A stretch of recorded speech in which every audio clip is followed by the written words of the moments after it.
ओम नमो भगवते वासुदेवाय। जय श्री राम। चलिए मित्रों, आज चर्चा करते हैं तीर्थ यात्रा के बारे में। हम सभी का मन होता है, जो भी सनातनी हैं, जो भी धर्म में आसक्त हैं या भगवान में आसक्त हैं, वो सभी तीर्थ यात्रा करना चाहते हैं। किसी न किसी प्रकार से माता पिता को करवाना चाहते हैं, स्वयं जाना चाहते हैं साथ में, या कैसे भी। तो सच्ची तीर्थ यात्रा का मर्म जानते हैं आज। एक व्यक्ति थे राम नारायण जी, बहुत ही साधारण व्यापारी थे। पंजाब के छोटे से शहर में साधारण सी दुकान करते थे। अच्छा, उनकी पत्नी बड़ी श्रद्धालु धार्मिक प्रवृत्ति की थी। उनका मन बहुत दिनों से चारों धामों की यात्रा करने और पुण्य स्थलों पर यथासाध्य जितना भी हो सके दान देने का मन था। पर पति की आर्थिक स्थिति को देखकर कभी कुछ कहती नहीं थी। अच्छा, एक वर्ष उनकी दुकान में 500-700 रुपए की बचत हुई। तो उसने एक दिन पति से अपने मन की बात कही। पति भी प्रसन्न होकर अपनी पत्नी से कहे, सब मिलाकर लगभग 2000 का खर्च है, अगले साल कुछ और कमाई हो जाएगी तब चलेंगे भाई, क्योंकि तुम्हारी ये इच्छा तो बहुत ही उत्तम है। अच्छा, पत्नी ने कहा कि लगभग 400 रुपये तो 10 वर्ष में मैंने भी बचा बटोर कर रखे हैं। पत्नियां होती हैं भाई, कुछ न कुछ जमा कर ही लेती हैं। ये सभी के साथ होता होगा, हर घर का है ये।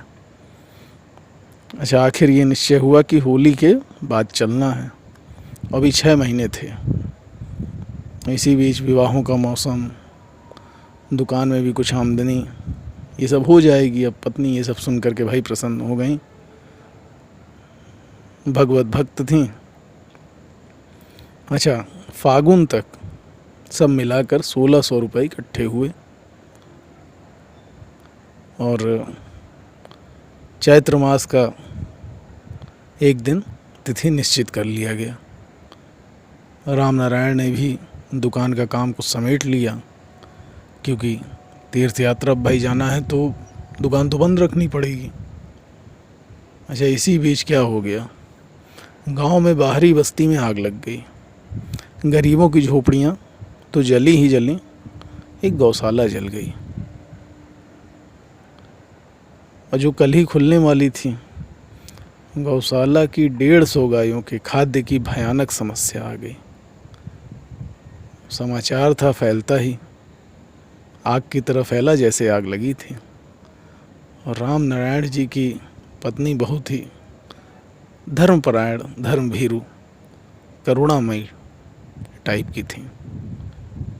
उनका प्रकार ही ऐसा था कि उनके रहते गायों को भूखा रहना पड़ेगा, इस विचार से ही एक भक्त का जैसे दिल पिघल जाता है, एकदम हृदय नहीं दहल जाता है, उस टाइप से उनको भी लगा।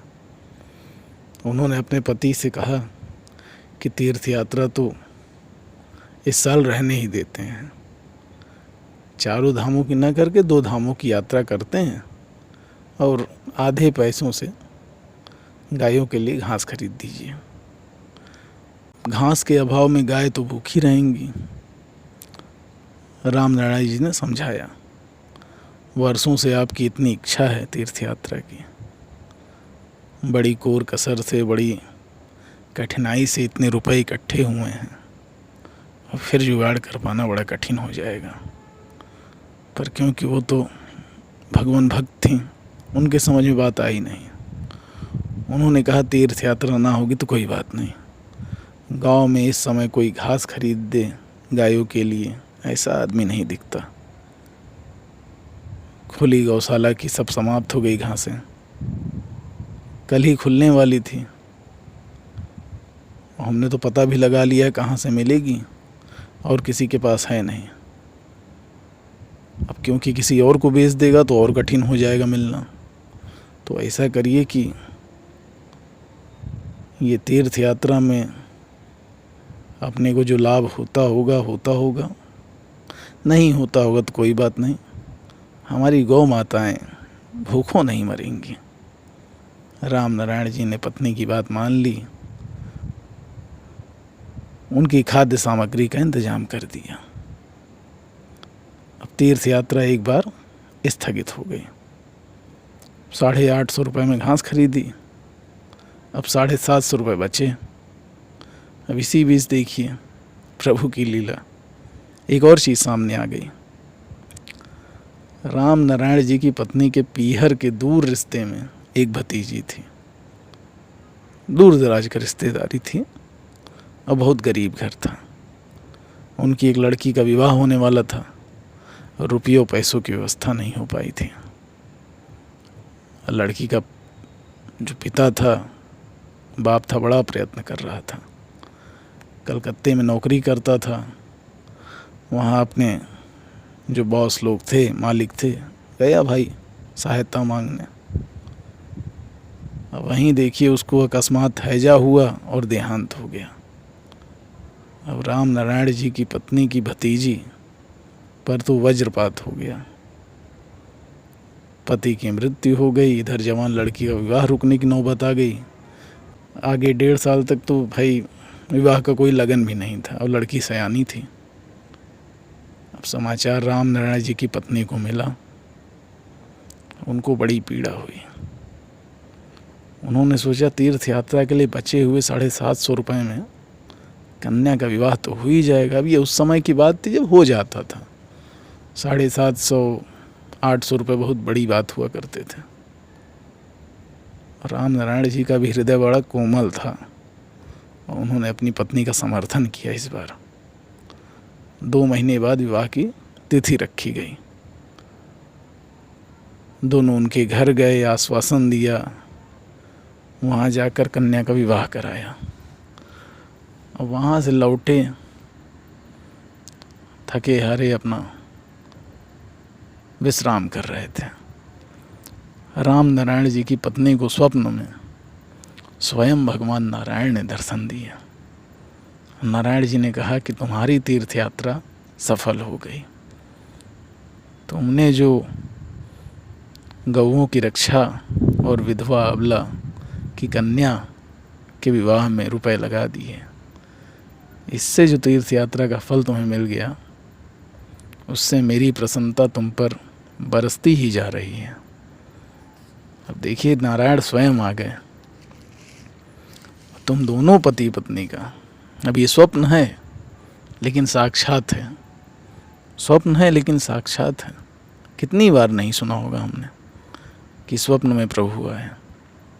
अब प्रभु स्वयं कह रहे हैं कि तुम लोग का पति पत्नी का लौकिक और पारलौकिक पारमार्थिक भविष्य सुधर गया। मतलब ये लोग परलोक सब सुधर गया।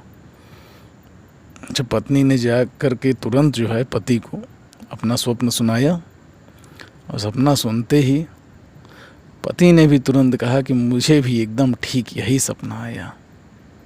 और दोनों एकदम गदगद हो गए, आंसू निकल आए दोनों के। भगवान की कृपा से देखिए उनका कारोबार बढ़ा, संपत्ति बढ़ी, संपन्न हो गए एकदम। और उसके बाद उनकी तीर्थ यात्रा भी संपन्न हुई, 4 धाम गए। और फिर तो उनका जीवन सदाचार, भगवत भक्ति, गरीबों की सेवा रूप भगवत पूजा, इन्हीं सब में बीता। तो प्रभु का नाम लीजिए, यही सच्ची तीर्थ यात्रा है। किसी की सहायता कर दीजिए, किसी का कुछ बिगड़ रहा है बना दीजिए, और क्या चाहिए। चलिए मित्रों, सभी से आशा करते हैं समझ में आया होगा। राम नाम जपिए। ओम नमो नारायण।